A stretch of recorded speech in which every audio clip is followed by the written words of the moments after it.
Welcome back, everyone. I'm absolutely thrilled to have you here for this explainer because today we are setting the stage for a truly epic fantasy deep dive. We're going to explore a beautifully structured narrative arc from the Yaenddarr Chronicles. Specifically, we'll be tracing the breathtaking arrival of Solaryn Ryzen and mapping out his journey from a violent, storm-torn catalyst all the way to a peaceful sanctuary.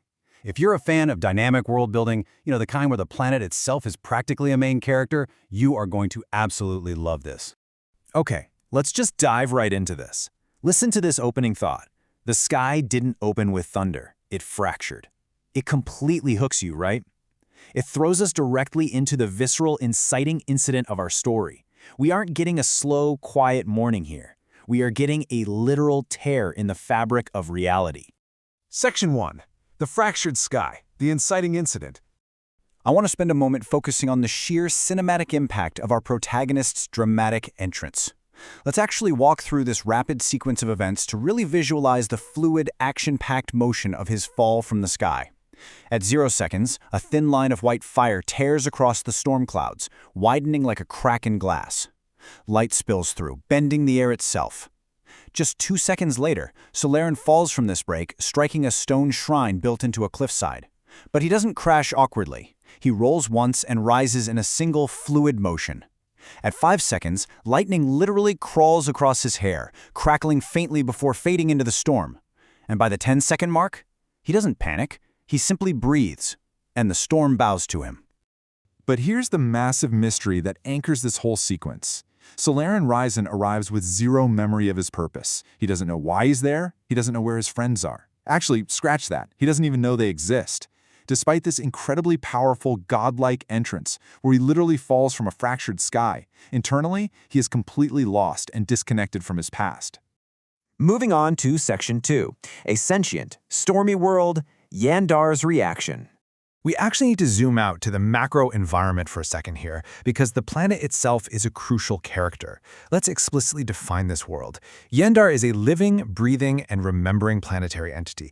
It actively responds to and shapes the destiny of the people on it. It chooses. And this concept is absolutely essential for understanding the world building and the lore of these chronicles. Solaryn doesn't know who he is, but Yaenddarr for sure does. Now, what's really fascinating is the tactile, sensory way the environment interacts with him. The storm doesn't batter him, it curls around him like a greeting. The very mountain hums beneath his boots. The air actually carries a pulse of wind with faint glyph dust meant only for his soul. When he steps forward, silver, living fate threads drift toward him to test his presence. And when a crack of lightning strikes inches from his foot, it bends away at the last moment, curving like a bowing serpent. So the crucial point is captured perfectly in this quote. The storm wasn't trying to kill him, it was recognizing him. This is pivotal. I really want you to take this away from today's explainer. Solaryn isn't an invader in a hostile land. He's an expected, integral piece of this world. The world has literally been waiting for him. Section 3. Awakening the Lightning, Solaryn's Power. Shifting the focus back to Solaryn for a minute, even without his memories, his body and his spirit react to this sentient world. This progression brilliantly illustrates the awakening of his intrinsic powers and his deep connection to the environment. Step 1. The air tastes of a memory he just can't quite reach. Step 2. When the silver fate threads test him, he raises his hand and an instinctive spark of lightning flickers on his palm.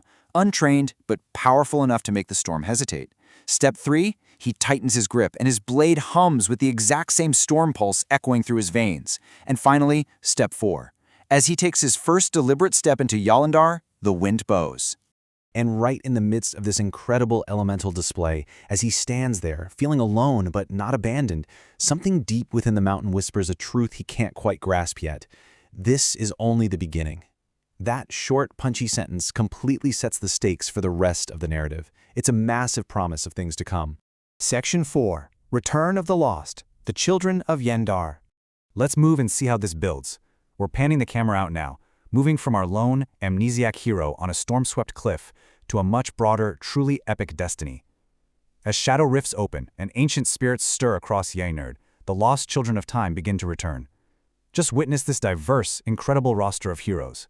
We've got a frost-born princess whose very soul recognizes him, a fire-minded inventor who forgets her science for love, a knight who kneels in sheer relief, a machine trembling with emotion, a huntress roaring with joy, a shadow prince daring to hope, and a sister who never left. The sheer scale of this returning cast promises a really emotional and explosive reunion. Section 5. Sanctuary in Binebrooks, the destination. And this brilliantly illustrates the duality of the world of Yaenddar. We're guiding the narrative here from a violent, stormy arrival to a warm, peaceful destination. Compare these two states. On one hand, you have his catalyst moment, falling from fractured skies into a violent, vertical, lightning-crackling mountain environment. But on the other hand, you have their destined meeting place, Pinebrooks, the heart of the Springlands. It is warm, grounded, bathed in soft morning light, surrounded by gentle brooks and peaceful woods. It's the soft beginning, the sanctuary between danger and destiny. When these lost children of time finally stand together in that morning light of Pinebrooks, there is an immense emotional payoff. No war, no Lavos, no grand, heavy destiny bearing down on them. Just friends. Just family. It's absolute peace. For a brief moment, they get to heal and simply exist in a world that finally feels kind.